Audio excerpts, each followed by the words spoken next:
Y bueno, nos venimos con otro informe, pero de la mano de Lucas Lavandera, que estuviste investigando acerca de cómo está el trabajo para los más jóvenes, ¿no? Así Digo, es, no, esa es la propuesta para hoy. Hablemos de desempleo juvenil, sí, ¿no? De las dificultades que tienen los jóvenes para conseguir trabajo, que es algo que está ahí, ¿no? Lo podemos palpar día a día.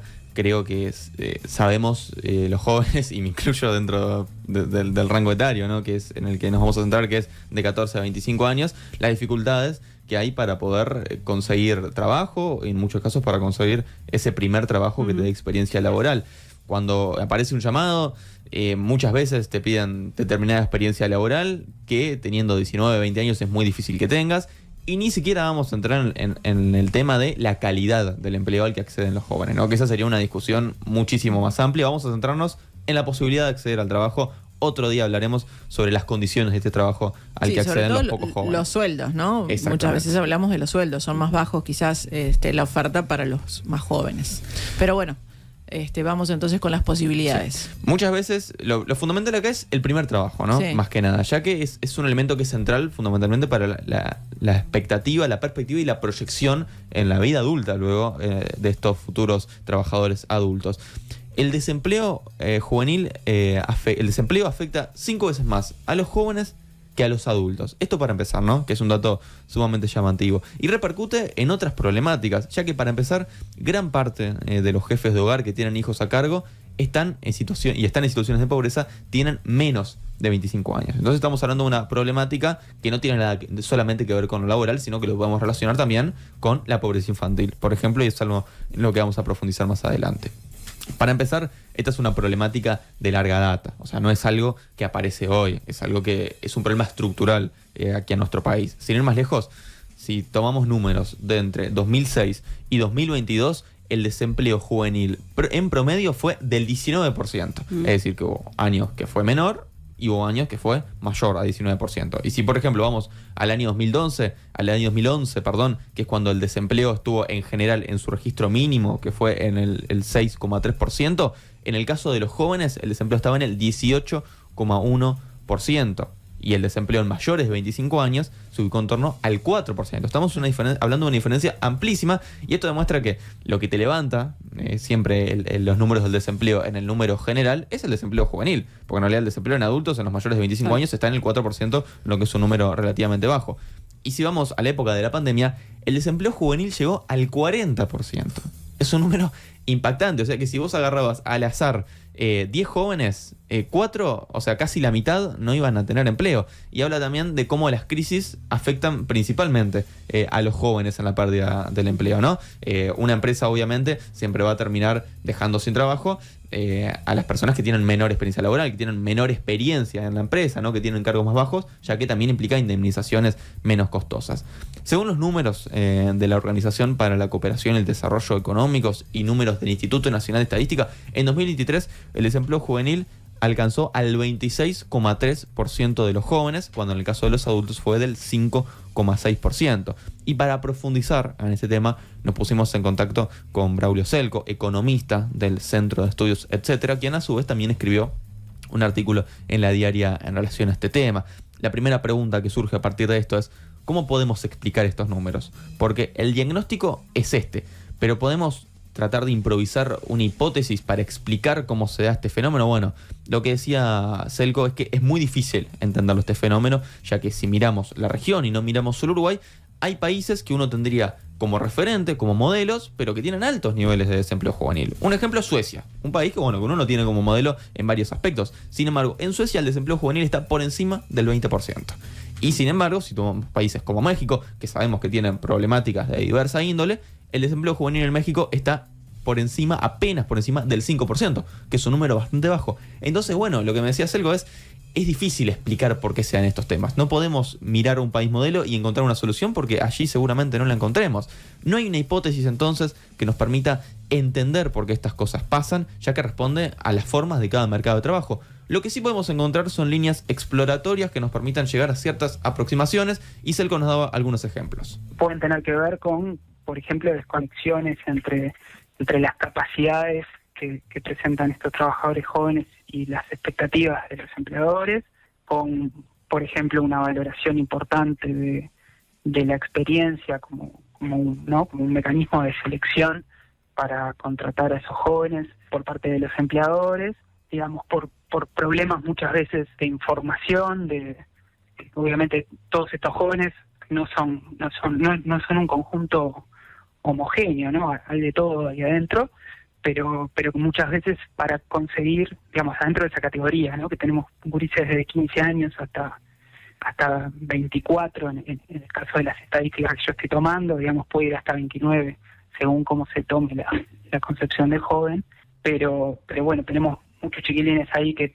irrumpieron de manera muy temprana su vínculo con la educación formal, entonces tienen algunas características propias, quizás sin terminar el ciclo básico, la educación media completa, entonces tienen ahí estos problemas de capacidades adquiridas con la educación formal que no son demandadas, digamos que el mercado les exige otra, y después gente que logra así completar la educación secundaria y también la terciaria pueden entrar en esa categoría. Entonces también hay una lógica de cómo te vinculás por primera vez al mercado laboral, que es determinante para las trayectorias futuras y que está bastante estudiado.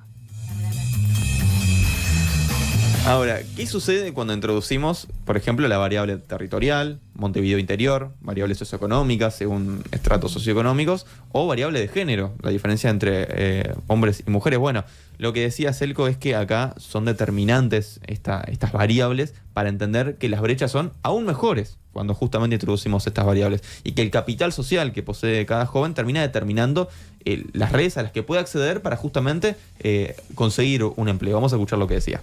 Sí, claramente hay diferencias de territorio y extracto socioeconómico, también de género y también de educación, que es una variable que suele estar muy correlacionada con el extracto socioeconómico.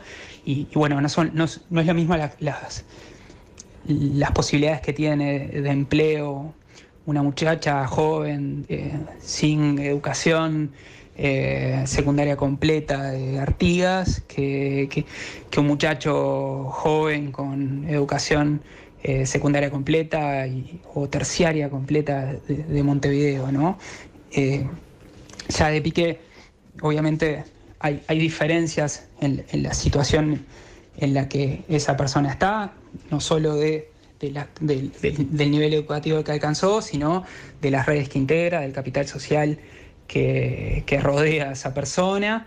Hay cuestiones relacionadas a habilidades que esas personas pueden ir desarrollando y que el mercado las puede valorar, pero hay cuestiones también, digamos, ya comparando personas que han alcanzado los mismos logros a nivel educativo, que pueden tener que ver con discriminaciones lisa y llanamente, en particular discriminaciones de género en edades que las mujeres tienen posibilidad de quedar embarazadas, y eso muchas veces es penalizado por los empleadores.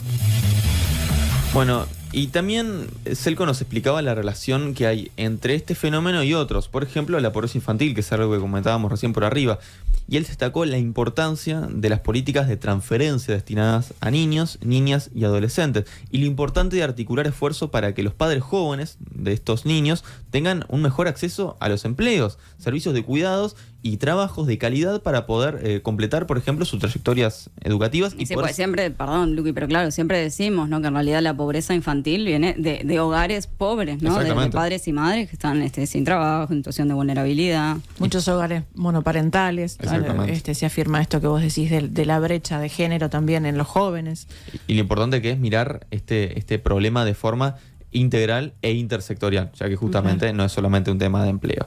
Pero en concreto, ¿qué políticas podemos aplicar para combatir este fenómeno? Bueno, esto decía Selko. En términos del mercado laboral, las políticas y de políticas activas de jóvenes, y yo creo que hay una batería de medidas que tienen que ver con promover información y orientación laboral para jóvenes, para tratar de reducir estas asimetrías entre la necesidad de buscar un trabajo y la demanda de esos empleos por parte del sector empresarial, por políticas que tengan que ver con prácticas de primer empleo. En Uruguay tenemos un buen antecedente, que es el estudio de trabajo, que ahora se está ampliando al sector privado. inicialmente en el sector público, con evidencia de que ha generado mejoras en la inserción laboral y estabilidad en empleos para los jóvenes que participaron de ese programa. También para hablar de este tema nos pusimos en contacto con el economista del Instituto Cuesta Duarte, Hugo Bay, que él entiende que tenemos experiencias de leyes que han intentado facilitar justamente el ingreso de jóvenes en el mercado de trabajo, pero que estos intentos no han sido exitosos, que no han sido exitosas las leyes que han tratado de incentivar a las empresas a contratar jóvenes a través de beneficios fiscales. Le preguntamos a Bay también acerca de las expresiones de Pablo Mieres, ministro de Trabajo, que ayer lo repasábamos en el programa. Pablo Mieres valoró que haya un promedio de 10 jubilados por día que ingresan al mercado laboral. Y nos pareció interesante preguntarle a Bay justamente si podemos realizar algún tipo de conexión entre este dato y el indicador del desempleo juvenil. Vamos a escuchar qué era lo que decía.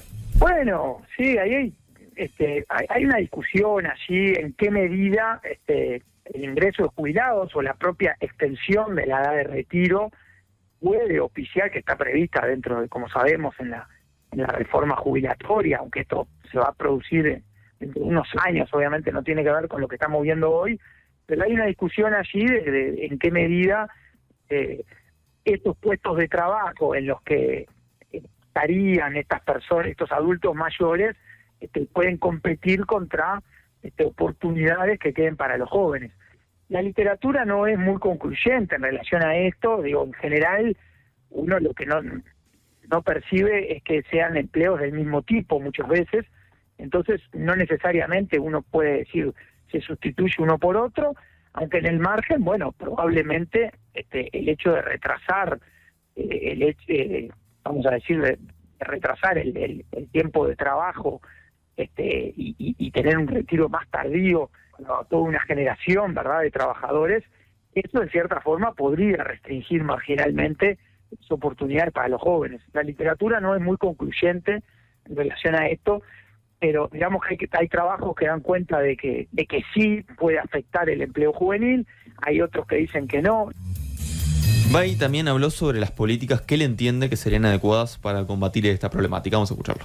Y después de haber visto cómo los estímulos a la demanda quizá no han dado los resultados esperados, quizá hay que también intervenir sobre la propia oferta, ¿no? Por supuesto, a través de mejorar calificaciones, ¿verdad?, curriculares, pero también lo que es la capacitación laboral, el rol de UTU, en fin, y su vínculo con el mercado laboral, pero también con algunas políticas entendidas como inversión social que, en cierta forma, garanticen para determinados sectores el acceso a un empleo de calidad, ¿verdad? Yo creo que ahí hay una discusión para dar.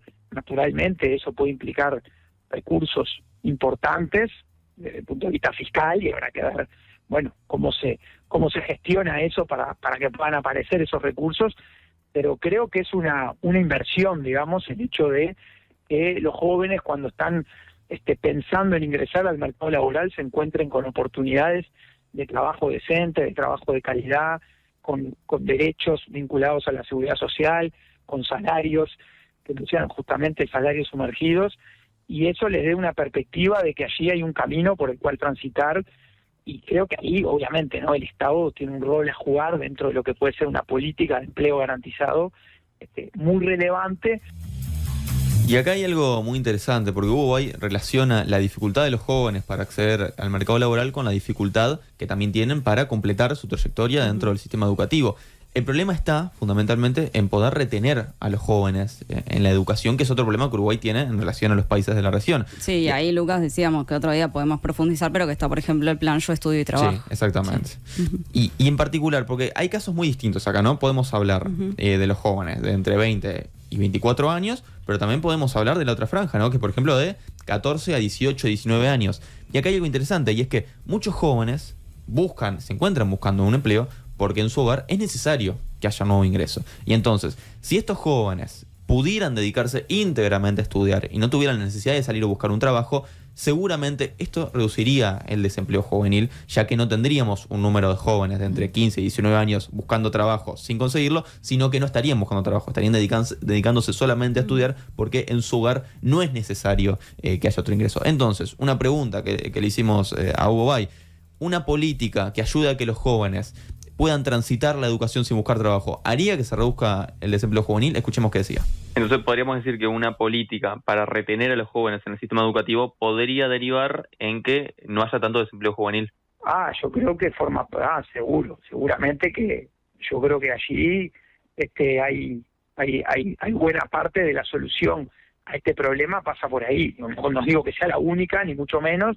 Creo que todo el tema de la situación de la educación es complejo, pero naturalmente la posibilidad de retener y que los jóvenes encuentren, digamos, un incentivo. También acá está aquello de un poco de la autoprofecía cumplida, ¿no? En el sentido de que los jóvenes son muy castigados por la sociedad, no solo a nivel de su inserción en el mercado de trabajo, sino en muchos frentes. Entonces, no terminan el sistema educativo, digamos, y eso le da menores herramientas para insertarse, y estamos como en un ciclo vicioso, ¿no? Donde, en fin, creo que tenemos que lograr transformar esa realidad, es decir, que los jóvenes encuentren incentivos dentro del sistema educativo para avanzar, para terminar, y eso posiblemente lo va a potenciar, digamos, les va a dar mucho mejores herramientas para su desempeño en el acceso al mercado laboral, digamos, más dinámico y con mejores niveles de calidad, ¿no? Sin duda. Y no fue la única voz que consultaste, ¿no? No, además charlamos también con el exdirector de descentralización de la Oficina de Planeamiento y Presupuesto y docente de Química, Pedro Apesteguía. Una de las cosas que le consultamos es si cree que en este periodo se han implementado políticas para combatir esta problemática y si han sido exitosas. Veamos qué nos decía. Para nada, para nada, ni una política. O sea, más preocupado. O sea, el ministro de Trabajo hoy se felicita que hay todos los días, todos los días 10 jubilados dejan de ser jubilados y consiguen empleo. Ese no es el objetivo, sin duda. Ese será el objetivo para que la seguridad social baje su déficit, pero no es el objetivo del país. El objetivo no podés ponerte contento de que 3.000 tipos que estaban jubilados volvieron a hacer trabajos y por el otro extremo vos tenés estudiantes, tenés jóvenes sin laburo. No te puedes poner contento de eso. ¿Y cuál es la única política que tiene? No te cobro los aportes patronales y contratás un joven con 7,5% sobre el costo laboral. Difícil que alguien lo haga. Gracias, Luqui. Igual queda para otro informe entonces lo que tiene que ver con las condiciones laborales que sabemos que son más complicadas para la gurizada. Sin dudas podemos seguir ampliando. Gracias. Nada que perder. Todo por informar.